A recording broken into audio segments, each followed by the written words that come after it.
Hello and welcome everyone to bio classes. Today in this video we are going to study about reproduction in human beings.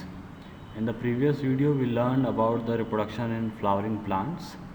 Now it's time for reproduction in human beings. तो अभी तक हम लोगों ने जितना भी पढ़ा उसमें हम लोगों ने ये देखा कि डिफरेंट स्पीसीज़ जो हैं वो अलग अलग मोड्स का इस्तेमाल करती हैं अपने रिप्रोडक्शन को कैरी ऑन करने के लिए। कुछ बडिंग का इस्तेमाल करते हैं, कुछ फिजन का इस्तेमाल करते हैं, कुछ फ्रेगमेंटेशन का, कुछ रीजनरेशन का, कुछ जो है गैमेट्स के ट्रांसफ़र का प्रोसीजर अपनाते हैं। तो हमने उनको क्लासिफाई किया था कि कुछ एसेक्सुअल तरीके से रिप्रोड्यूस करते हैं और कुछ सेक्सुअल तरीके से रिप्रोड्यूस करते हैं। तो ये डिपेंड करता है कि स्पीसीज़ कैसी है और वो किस तरीके के रिप्रोडक्शन को ऑप्ट करती है। तो जहाँ तक हम ह्यूमंस की बात करते हैं तो ह्यूमंस जो है वो सेक्सुअल मोड ऑफ रिप्रोडक्शन का यूज़ करते हैं, वो सेक्सुअल मोड ऑफ रिप्रोडक्शन को अडॉप्ट करते हैं अपने रिप्रोडक्शन को कैरी ऑन करने के लिए। तो अब हम अभी ये जो सेक्सुअल मोड ऑफ रिप्रोडक्शन है इससे थोड़ा सा हट के हम उसके बारे में बात करेंगे कि रिप्रोडक्शन जब हमारे जो रिप्रोडक्टिव ऑर्गन्स हैं बॉडी के वो जब मैच्योर होते हैं या हमारा जब रिप्रोडक्शन जो लाइफ है वो जब मैच्योरिटी की तरफ बढ़ने लगता है, जब उसमें मैच्योर होना वो शुरू होता है, तो उस वक्त हमारी बॉडी के अंदर क्या क्या चेंजेस होते हैं इसको हम पहले जानेंगे। तो ये हम सबको मालूम है कि हमारी बॉडी जो है वो हमेशा चेंज होती रहती है। बच्चों से जब हम बूढ़े होते हैं उस दौरान हमारी बॉडी के अंदर बहुत सारे चेंजेस देखने को हमको मिलते हैं। हम बहुत सारे चेंजेस को नोटिस भी करते हैं, जैसे कि फॉर एग्ज़ाम्पल अपनी हाइट को हम देखते हैं कि हमारी हाइट जो है वो कंटिन्यूसली इंक्रीज़ होती है जब से जन्म होता है, और एक पर्टिकुलर टाइम तक जब हम यंग होते हैं तब तक हमारी बॉडी क्या करती है, वो कंटिन्यूसली ग्रो करती है, हमारी हाइट जो है वो बढ़ती है। इस चीज़ को हम नोटिस भी करते हैं। हमारे पास दांत आते हैं और उस दांत को जो है हम लूज़ भी कर देते हैं, वो दांत गिर जाते हैं जिसको हम मिल्क टीथ बोलते हैं, और फिर से नए टीथ जो आते हैं वो परमानेंट होते हैं। तो ये सारे चेंजेस हम देखते हैं।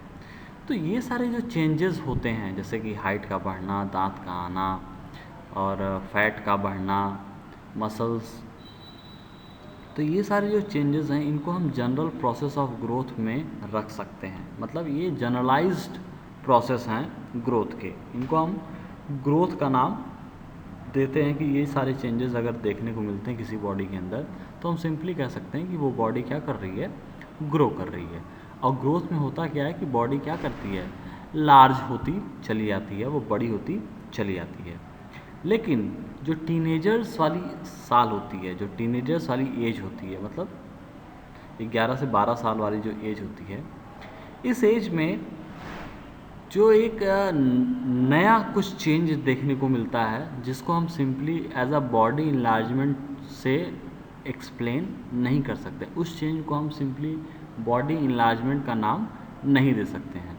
लेकिन फिर भी ये जो चेंजेस होते हैं, ये जो चेंजेस होते हैं, इस चेंजेस से होता क्या है, नए नए फीचर्स अपीयर होते हैं बॉडी पे, नए तरीके का सेंसेशन बॉडी के अंदर आता है, सेंस करने का तरीका अलग हो जाता है, इमोशनल चेंजेस आने लगते हैं बॉडी के अंदर, बिहेवियर चेंजेस आने लगते हैं बॉडी के अंदर, अपोजिट सेक्स के प्रति एक अट्रैक्शन का भाव जो है बॉडी के अंदर आने लगता है। तो ये सारे जो चेंजेस होते हैं, ये सारे जो हमारे बॉडी के अंदर सिम्टम्स दिखाई देते हैं, इनको हम as a generalized process of growth नहीं कह सकते हैं। तो अब ये जो चेंजेस, जो डिफरेंट टाइप के चेंजेस के बारे में हम बात कर रहे हैं, वो चेंजेस एक्चुअली क्या हैं? वो चेंजेस हमारे रिप्रोडक्टिव ऑर्गन्स जो हैं वो जब मैच्योर हो रहे होते हैं तो उस वक्त ये सारे चेंजेस हमारे बॉडी के अंदर देखने को मिलते हैं। मीन्स हमारी बॉडी जो रिप्रोडक्टिव लाइफ जो है वो जब ग्रो कर रही होती है तो हम ये सारे चेंजेस देखते हैं। देखिए, बॉडी जो है वो दो तरीके से ग्रो करती है। एक तो जो मैंने जनरलाइज ग्रोथ की बात की थी कि जिसमें कि बॉडी जन्म से लेके 10 साल तक की जो एज होती है उसमें बॉडी जो है अपने सेल्स को, अपने टिश्यूज़ को, मतलब बॉडी की ओवरऑल ग्रोथ पे वो ज़्यादा ध्यान देती है। रिप्रोडक्टिव पार्ट पे बॉडी का ज़्यादा प्रायोरिटी नहीं होता है। लेकिन जब ये 1 से 10 साल की एज बॉडी ग्रो कर जाती है उसके बाद बॉडी की प्रायोरिटी आती है। अब बॉडी जो है रिप्रोडक्टिव ऑर्गन्स की ग्रोथ पे ध्यान देती है, और ये जो 11 से 16 साल की जो उम्र होती है इस बीच जो है हमारे रिप्रोडक्टिव ऑर्गन्स जो है वो मैच्योर हो रहे होते हैं, जिसको कि हम प्यूबर्टी की एज बोलते हैं।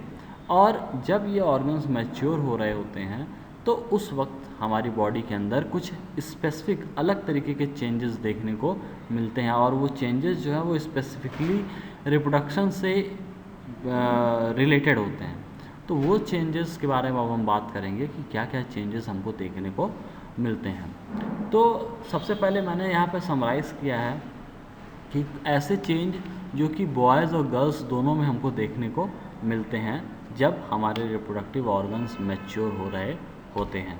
तो कौन कौन से चेंजेस जो हैं कॉमन हैं गर्ल्स और बॉयज़ में वो देखने को मिलते हैं, वो क्या है कि हेयर की ग्रोथ होने लगती है बॉडी के डिफरेंट पार्ट्स में, लेग्स पे, हैंड्स पे, आर्म पिट पे।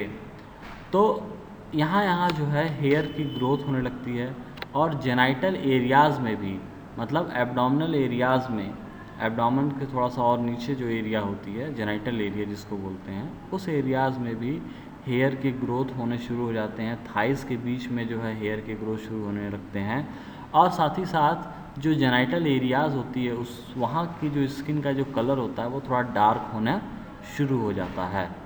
उसके बाद पैरों में बहुत पतले पतले हेयर्स जो है वो आने शुरू हो जाते हैं, हमारे आर्म्स में आना शुरू हो जाते हैं, और फेस पे भी फाइन हेयर्स जो है वो आने शुरू हो जाते हैं। स्किन की अगर हम बात करें उस वक्त, तो बॉयज़ और गर्ल्स दोनों में जो स्किन होती है वो ऑयली होने लगती है, और जिसकी वजह से अक्सर जो है आपने देखा होगा कि पिंपल्स जो हैं वो डेवलप होना शुरू हो जाते हैं बॉयज़ और गर्ल्स दोनों में।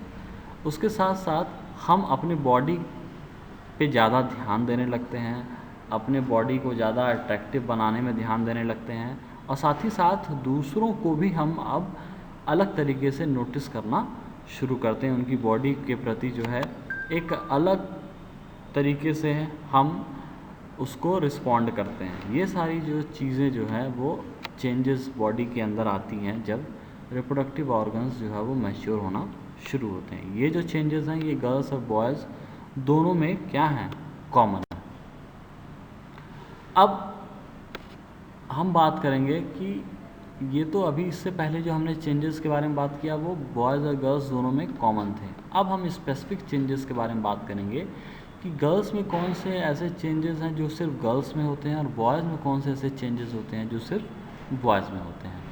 तो गर्ल्स के अगर हम चेंज की बात करें तो गर्ल्स में जो ब्रेस्ट की साइज़ होती है वो साइज़ जो है धीरे धीरे बढ़ना शुरू होती है, ब्रेस्ट की साइज़ इनलार्ज होना शुरू होती है, और साथ ही साथ जो निप्पल की एरिया होती है, तो निप्पल की एरिया की जो स्किन होती है वो डार्क होना शुरू हो जाती है, और निप्पल की जो टिप होती है वो भी डार्क होना शुरू हो जाती है, और साथ ही साथ गर्ल्स के अंदर मेंस्ट्रुएशन साइकिल भी शुरू हो जाती है ड्यूरिंग दिस फेज। तो ये जो चेंजेस थे वो गर्ल्स के अंदर स्पेसिफिक देखने को मिलते हैं। और भी बहुत सारे चेंजेस हैं जो गर्ल्स में देखने को मिलते हैं, जैसे कि जो हिप एरिया है वो भी इनलार्ज हो जाती है, वो भी चौड़ी होने लगती है।